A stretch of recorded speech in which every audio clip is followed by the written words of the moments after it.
मंजिल उन्हीं को मिलती है जिनके सपनों में जान होती है, पंखों से कुछ नहीं होता, हौसलों से उड़ान होती है।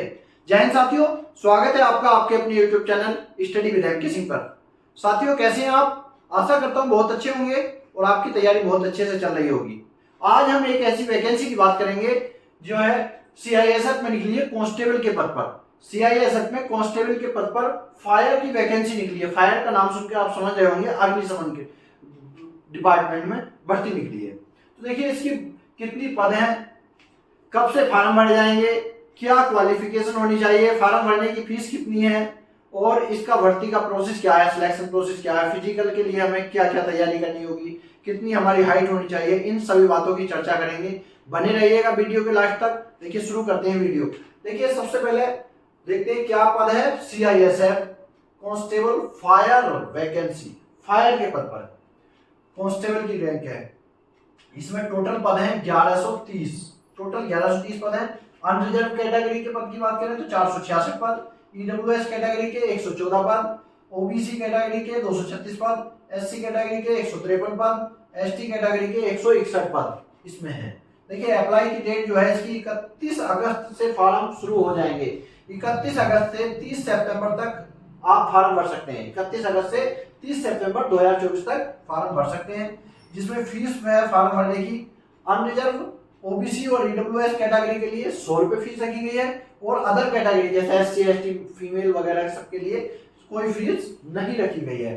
अब करेक्शन डेट की बात करें, करेक्शन डेट इसमें जो है 10, 11 और 12 अक्टूबर को, 10 अक्टूबर, 11 अक्टूबर और 12 अक्टूबर 3 दिन का समय आपको, यदि आपके फॉर्म में कोई गलती हो जाती है, फॉर्म भरते समय आप ऑनलाइन फॉर्म भरवाने के लिए साइबर कैफे वाले के पास गए और उसने गलती से कोई मिस्टेक कर दी है, तो उसको सही करने के लिए आपको समय दिया जाएगा 10, 11 और 12 अक्टूबर 3 दिन का समय दिया जाएगा आपको, जिसमें आपको 200 रुपए पे करने होंगे।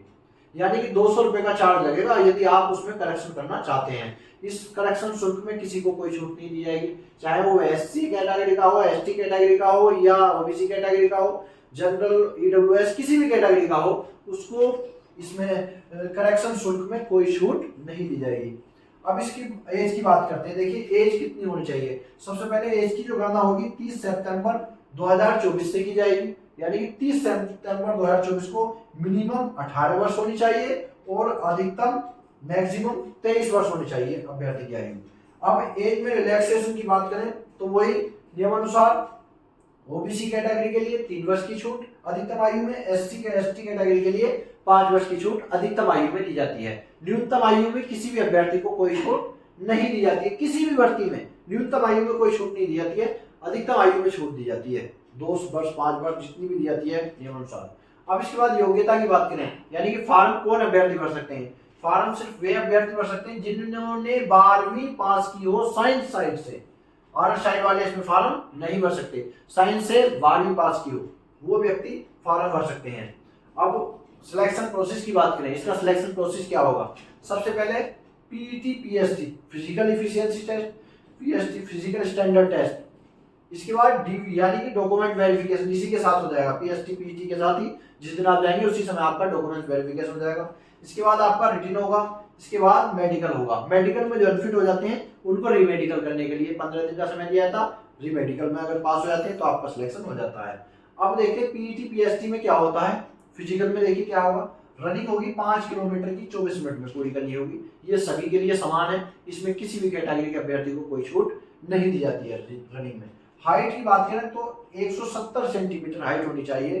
किनकी, अनरिजर्व कैटेगरी से अगर आप फॉर्म भर रहे हैं, ओबीसी कैटेगरी से आप फॉर्म भर रहे हैं, एससी कैटेगरी से आप फॉर्म भर रहे हैं तो 170 सेंटीमीटर होनी चाहिए। यदि आप एसटी कैटेगरी से फॉर्म भर रहे हैं तो आपकी हाइट 162.5 सेंटीमीटर होनी चाहिए।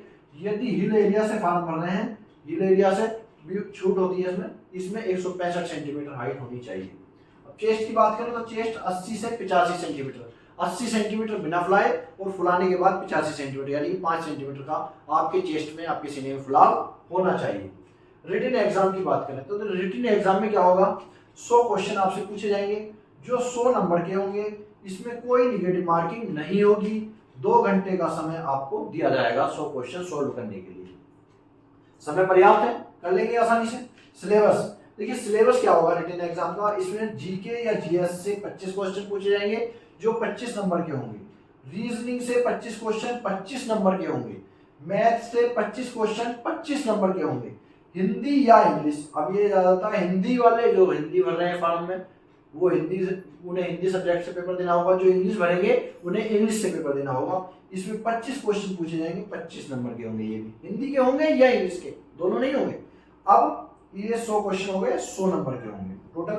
पता चल गया, सारा सिलेबस पता चल गया और आपको योग्यता पता चल गई। तो जो अभ्यर्थी इसकी योग्यता रखते हैं, जिनकी हाइट भी 170 सेंटीमीटर है, 12वीं पास किए हुए हैं साइंस साइड से, वो इसमें फॉर्म भर सकते हैं और अपनी तैयारी शुरू कर दीजिए। ज्यादा समय आपको परीक्षा के लिए नहीं मिलेगा, लगे रहिए। सिलेक्शन सिर्फ उन्हीं लोगों को होंगे जो अपनी तैयारी कंटिन्यू करते रहते हैं। ऐसी कोई भी भर्ती नहीं होती है जिसमें कोई भी धुरंधर आए, 2-4 दिन तैयारी करे और सिलेक्शन ले जाए। देखिए सिलेक्शन लेने का बस एक ही तरीका है कि आप लगे रहिए, जब तक सिलेक्शन ना हो तब तक आप अपनी तैयारी मत छोड़िए, लगे रहिए बस।